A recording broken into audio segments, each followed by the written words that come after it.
Twilight is setting on the Star Trek CCG Set Chat and Pack Rack video series. Today, I'm joined by, as usual, Johannes Klarhauser, Dan Winterhalter, Tom Target, and I'm Mike Sember. And we're opening up our last booster pack, the Motion Pictures. Here we are with Motion Pictures. It came out 20 years ago, April 2002. Consisted of 134 cards, 40 commons and uncommons respectively, 20 rares, 30 rare pluses, and again, get a nice ultra rare. Dan, can you talk more about what's going on with the Motion Pictures? Absolutely. So the Motion Pictures is our Decipher IP of all of the other films other than First Contact. We looked it up. There's only one First Contact card in the set, but this covers all of the remaining movies up through Nemesis, I believe. No, through Insurrection.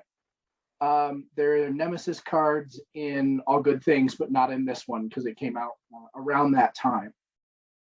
So this has a lot of Federation Klingon and non-aligned personnel. There's a scattering of Romulans. And it was very difficult to get your hands on until after Decipher crashed.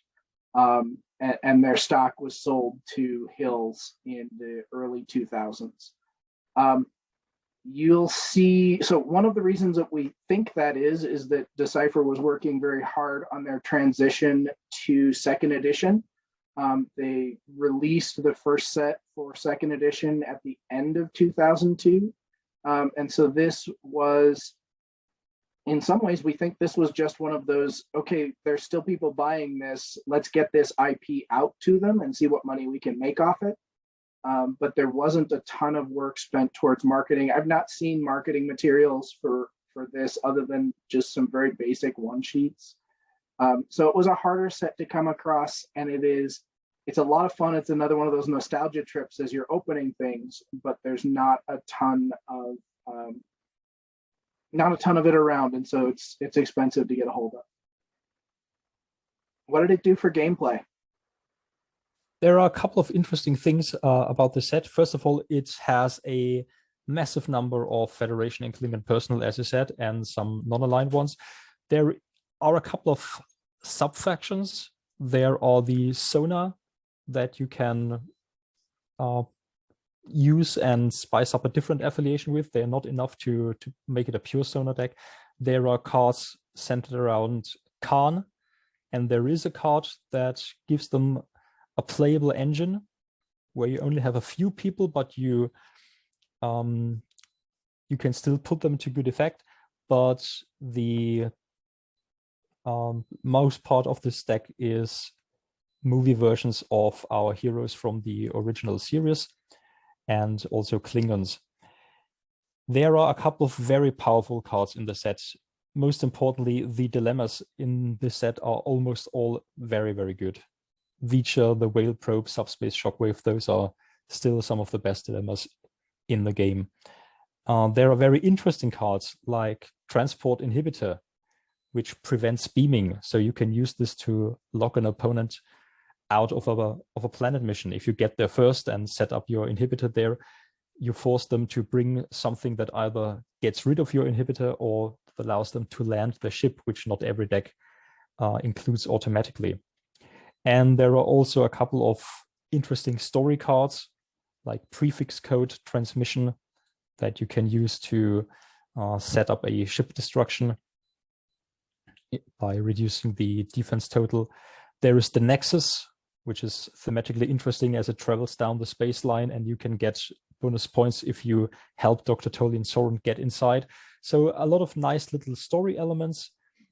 As far as the personal cards themselves are concerned, a lot of them I find rather uninteresting because they don't have a lot of special abilities, with a few notable exceptions. But compared to, for example, the original series personnel, I don't find these guys too exciting. That doesn't mean they aren't powerful. For example, they have their version of the Enterprise A, that has a very good download, and the Klingons have their Cronus 1 equivalent that does the same thing for Klingons. So these are powerful cards. I for some reason, I just couldn't connect with them as much as I could with the original series era. You're talking about the original series era from Trouble with Tribbles, Johannes, or comparing to? So for me, I was a fan of the original Star Trek show of the 60s. So that was something I could relate to. I never really liked the first couple of Star Trek films I've seen. I liked 4, and I think the first one I might actually have seen is the first one, and then I saw the 5th one at some point. And if it hadn't been Star Trek, I probably wouldn't have continued watching. So I just didn't find it as appealing as I found the show to be. This is an interesting comparison because the movie era is one of my absolute favorite eras of Star Trek. I love the aesthetic, and I love a lot of the movies. I've probably seen, I've seen all the episodes a lot, but I've seen the movies many, many times over. And controversial points, but my personal take, the quality order of the original 6 films is 2, 6, 4, 3, 1, 5. But I think that's the best I'll do. Anything else regarding gameplay, Johannes? Something that ties in with the collectibility. So, I mean, apparently James T. Kirk is going to the moon, and he's certainly going in a lot of decks. And if you look at him, he has a very versatile download of a captain's order card that you can use to get lower decks, for example, or mission debriefing. He has leadership ×2, meaning you can download him with going to the top, and he scores 5 points each time he helps solve a mission. So that works at any mission that he has a skill to contribute, or any mission with an attribute requirement. So he's just very, very versatile. You have an ultra rare card that also is very, very playable. So he even makes it into off-color decks, or at least I used him in certain decks. For example, I had him in a Kazon deck simply because his ability fit nicely with the strategy I wanted to pull off. So he's definitely great in that respect. And some of the other cards I mentioned, the transport inhibitor is really nice. I know some people in the community like to play decks around Khan. I've never tried it myself. I've been on the receiving end of a Khan deck at one point. Also of a SETI, not SETI, Release the Pain deck around Cyborg. So those are all nice strategies, and people have been very creative in trying to pull off these strategies. Personally, one of my favorite things that you can pull off is saving the whales. You have George and Gracie and a time location that more or less is only there to allow George and Gracie to enter play, and then you have to save them by getting them to the future Earth, where they can live happily until your opponent comes and starts an orbital bombardment, which is what we do in this game. Sounds fun, Johannes. This is jumping ahead a little bit, but in our future videos, hopefully I will ask you from a player's perspective, and Dan and Tom from a collector perspective. We were on Antiques Roadshow and displaying just one sheet of the most powerful cards in the game and the best 9 cards you'd want to show from a collector perspective to kind of bling out your collection. Would James T. Kirk, the ultra rare from this set, be one of the top 9 most powerful cards in Star Trek CCG 1E from your perspective, Johannes? I'd probably say yes. I mean, there are so many ways to determine what is the best card, but I find him to be very versatile, and without thinking what my other 8 cards would be, but my gut instinct is that he would end up in the top 9. Great. So his to the moon status in the market does correlate with a very, very powerful ability within the game, and being one of the top cards in actual from a gameplay perspective. Okay. Maybe not to the moon, but certainly no longer touching ground. Well said. Hey, Dan and Tom, what do we got with motion pictures? We got the dual affiliation problem again. In this case, it's relatively small. We only have 3 dual affiliation cards for a set of 6. And then the ultra rare is exceedingly expensive these days. Again, there's a ton of cards you want to open because they're personas of your favorite cast and crew, primarily your original series crew, but it's still a lot of fun to see those characters and see those cards as you're opening. Tom, I'm sure, has a better grasp on what things are today. Yeah, this is my favorite era, so I just love seeing cards in this. But there's some pretty significant notes on market value. So James T. Kirk is without a doubt the highest value card you can pull from a pack. The only other thing that even rivals it in terms of maybe a complete or large collection would be the oversized Ikaran that Dan is pointing out back there. Those are your two highest value things, but you can't pull that. That's a promotional card, right? So James T. Kirk is always on the high list. I have a joke with this expansion that every sealed pack of TMP contains a James T. Kirk. Every opened pack of TMP contains a Romulan Ambassador Nonculus card, because there is a huge spread in what you'll see from this expansion. The dual affiliations once again dominate. So that's your Federation non-aligned Dr. Gillian Taylor, your Federation Klingon HMS Bounty, and your Federation non-aligned USS Reliant. There is actually a second Kirk in this pack. So James T. Kirk is the ultra rare, but we have if my voice is better, I could do it, but Admiral Kirk, Admiral whispered, would be your next. You've got the whole bridge crew. And once again, it goes in rank, bridge crew rank order. So Admiral Kirk, Spock and McCoy, followed by the rest of your personnel. As Johannes mentioned, many of those bridge crew have once per game type abilities, like Uhura and Scotty. You also have your Starship Enterprise and your Enterprise A, so different ships, but again, high value. In that sense, you have your Starship Excelsior of decent value, and you have your Khans, you have a lot of good Klingon personnel, such as General Chang. Chang's can fire when cloaked, Warbird, Chancellor Gorkon, and Colonel Worf. Those are all in the rare plus category. Any rare plus is going to be pretty good.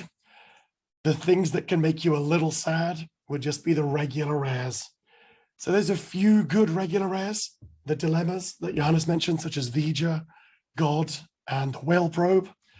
But once you get into the weeds of the non-rare plus rares, you get your Nankluses, your Claws, your Ensign 2-box, who we saw as a promotional white border card. So once you get down into that category, far less exciting. When it comes to the uncommons, we have to note that this set contains the highest value uncommon in 1E, which is the USS Enterprise B, which is a pretty decent sale amount. And then uncommons, you'd also like to see transporter drones or George and Gracie. The other thing I love about uncommons from this set is pretty much any uncommon that's a personnel has some recognition, because if you're a movie buff like me, you'd love to see a Clark Terrell or a Captain Styles or a Sulu or any of those cards. And the common side, even the commons from this set, especially the personnel, will sell for about the same price as a 95 white border rare. The only common of even slightly higher value is the Target Warpfield Coils cards. But otherwise, there's a lot of fun cards in the commons, even if they're not that high value. So best of luck. I would say there's only the card you definitely don't want to see in the rare set. In this case is the Camp Kittimer time location. Otherwise, most of them are pretty fun. So good luck. Any other cards folks want to mention? One thing that I forgot to mention when I talked about the Sonar is there is a very interesting card that works both thematically and is also very powerful in the Insurrection mission, which is a Federation mission, but you can also do it with the collect metaphasic particles objective, and then it has the very powerful ability to let you take a double turn because it rejuvenates you. It gives your characters youth, lets them unstop. So if players run the Insurrection mission, that is in many cases a something that pulls the opponent's dead end because they don't want you to solve that mission.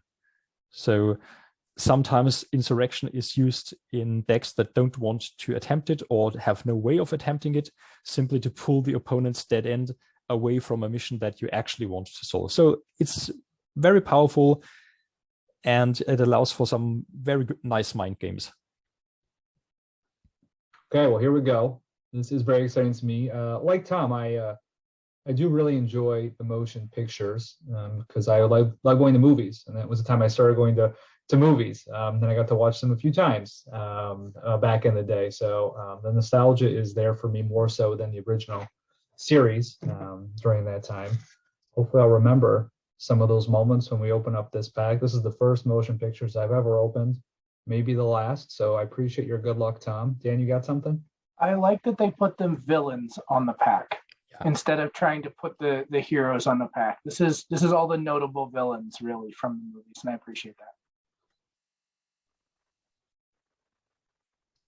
All right. Yeah, I love the font of the movie era. I love the look of the movie era. I love the uniforms. I love the characters. So yeah, let's see them. Here we go. A rare motion pictures pack being opened. This is it. And once I open it, Tom, you're saying the James T. Kirk is going to just transport himself away. It's Schrodinger's cat. Right now, it's a James T. Kirk. Second you open it, Romulan Ambassador Nonculus. And this is without saying this pack was so much harder to get than every other pack, even Holodeck and Blaze of Glory. So I'm excited to share this moment. And yeah, good luck. Here we go. Open.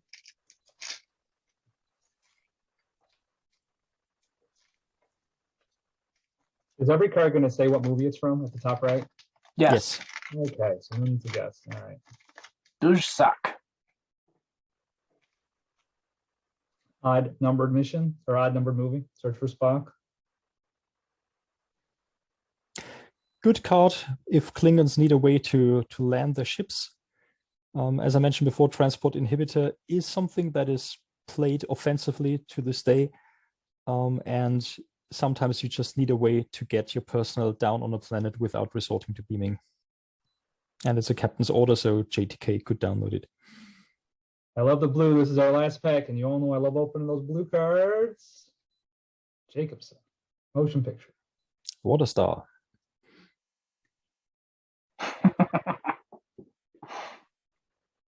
Klingon. Oh, this is a comment. Okay. Yeah, I enjoy this because Valkyris.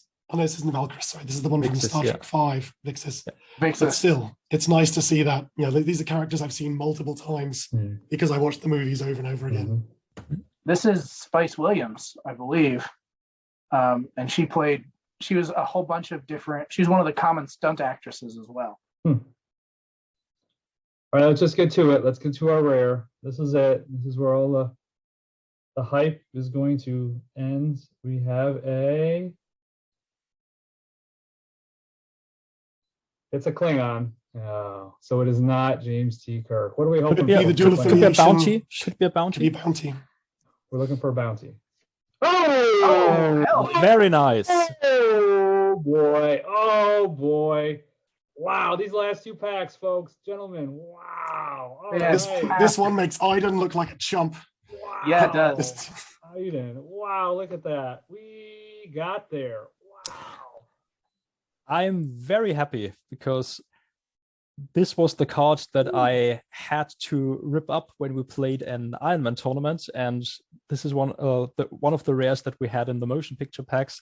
It was destroyed in the game, so the Iron Man rule said physically destroy this card. This was, of course, a couple of years ago when prices weren't an issue and nobody shared it here. But I think it blew up in the Facebook group to over 100 responses. So I'm happy there's another one in the world now.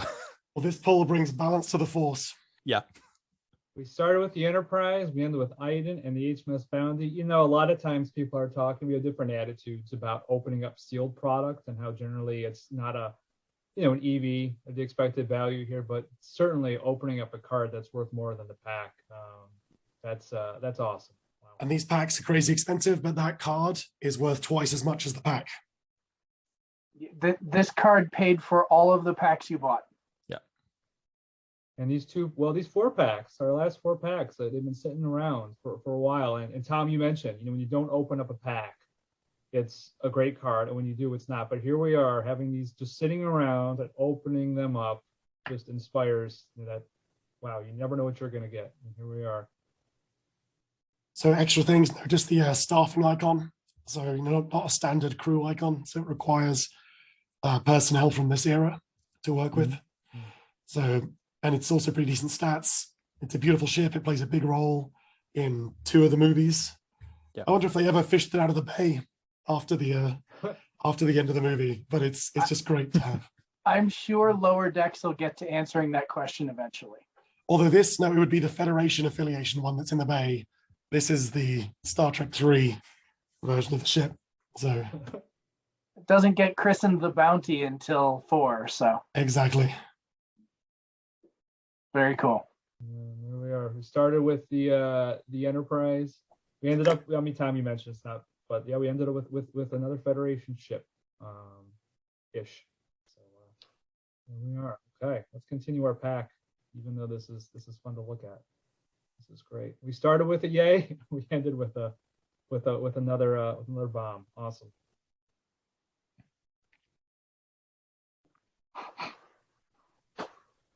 This person was from Generations. Okay, Enterprise B. Stefan? Yeah, one of the British Enterprise B. Got the red uniform. Yep. I think he actually was on several different shows, several different background movies, but this particular shot's from Generations. Another Klingon ship, not as powerful as the Bounty. No, but it's not a bad one. That's a nice example of a card that does have reasonable market value, even though it's not that special a ship. Now explain to me, I see the Star Trek Voyager IP or the property logo, but it's from a movie. So this is from the season 3 episode Flashbacks. So this is when, through a mind meld, Janeway and Tuvok visit the time on the Enterprise B with Captain Sulu.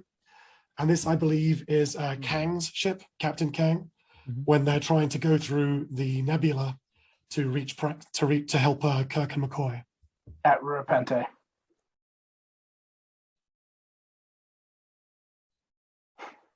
Don't call me tiny. For some reason, I always have to think of the movie Spaceballs when I look at this card. It's the helmet. Mm-hmm.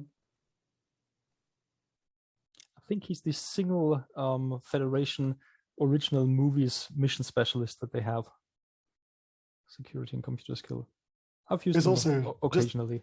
Just watching those films, up until that point, we've only seen the adventures of people in space and these grand things. And here we have a guy in the future, in this utopia, whose job it is to sit next to an elevator and a force field and watch one guy in jail, right? This is the hind end of space.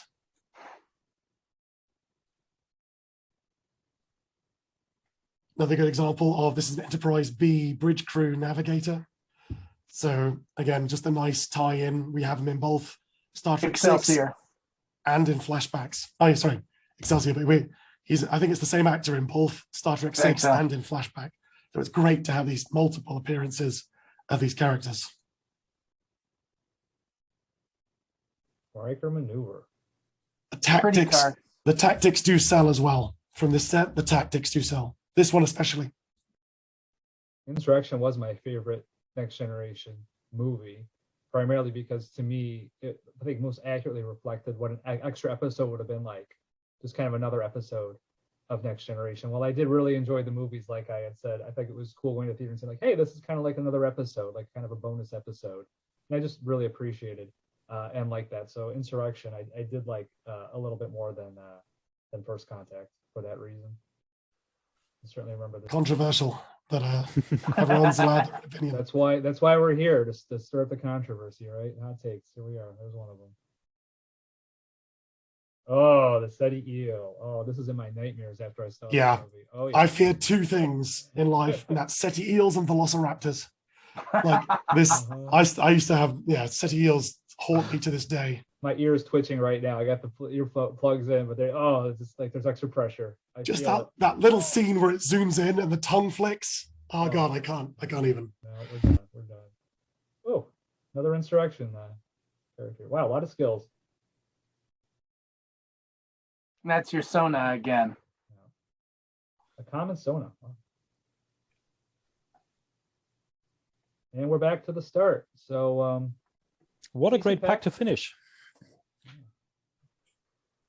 Yeah, your pulls across this whole series, we started great and we ended great.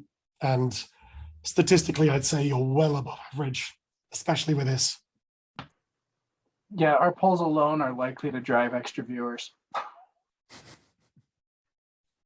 So I agree. This is not what I expected. I mean, after the Iden poll, even after the initial Enterprise poll, I was so excited. And just to end on this note, I mean, it's incredible. I mean, you never think you're sitting on your motion pictures pack, and it's actually got one of the best cards in the set. Wow.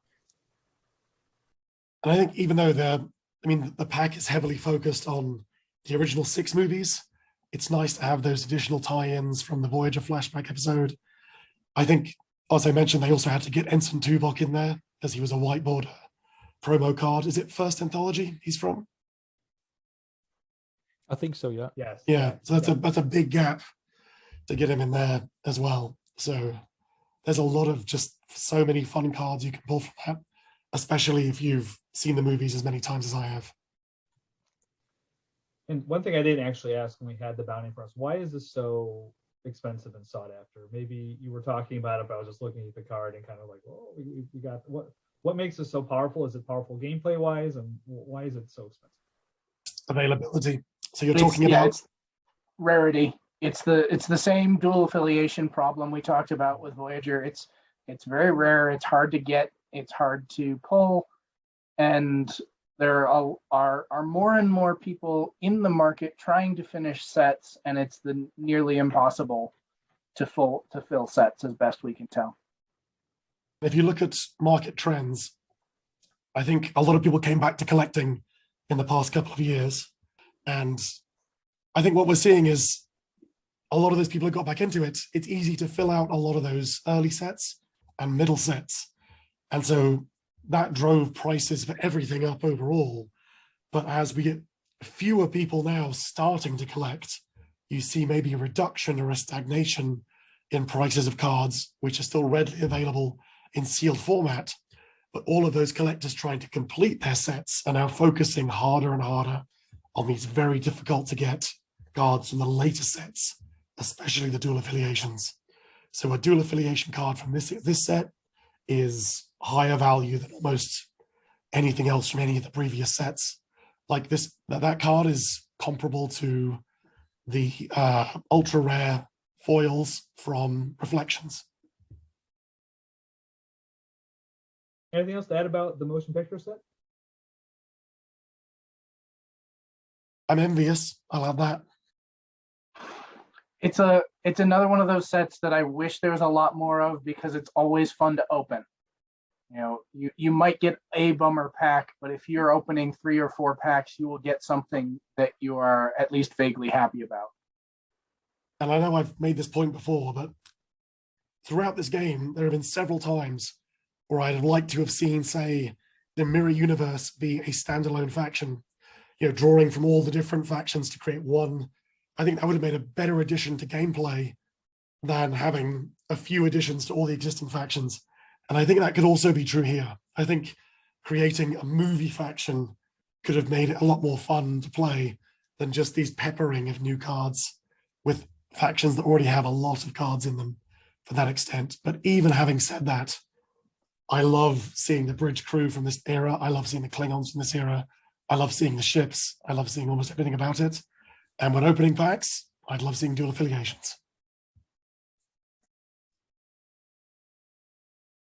Well, thank you all for coming with me on this journey. Certainly, it was great, a great start and just a great ending. And we sought out to replicate and extend that video of Sci-Fi by Maddie, who opened 17 packs just like we did, and talked about the polls. And I just really appreciate having you experts here to talk through them. Again, I knew really nothing about most of these sets. So having you all here to talk through and explain the gameplay, the collectability, just made it so much more meaningful to me to open these cards. You know, for you to say like, oh, Rojan, you want an Iden, or Klingon, oh yeah, HMS Bounty, and then just to have you, along the way, just really, really appreciate it. It was so fun opening up 17 of these packs. I wish we could do it again. And I'm also happy that we got, again, I've consistently said a lot of the cards you all mentioned we opened up in the packs, above just kind of the lottery casino win that we hit at the end. It was just so cool to see these cards come to life. You talked about them. Here we are opening up. And again, any personnel, any ship I'm going to enjoy. So again, opening up another personnel and a dual affiliation personnel and a dual affiliation ship at the end. Someone like me who's a beginner who just really likes looking at characters and ships was an awesome way to end. So we'll continue this video series in some fashion, perhaps moving forward. This was Motion Pictures, the end of our pack crack version of these videos. Thank you all again for being here along with me, and we'll see you when we see you. Second star to the right, and on till morning.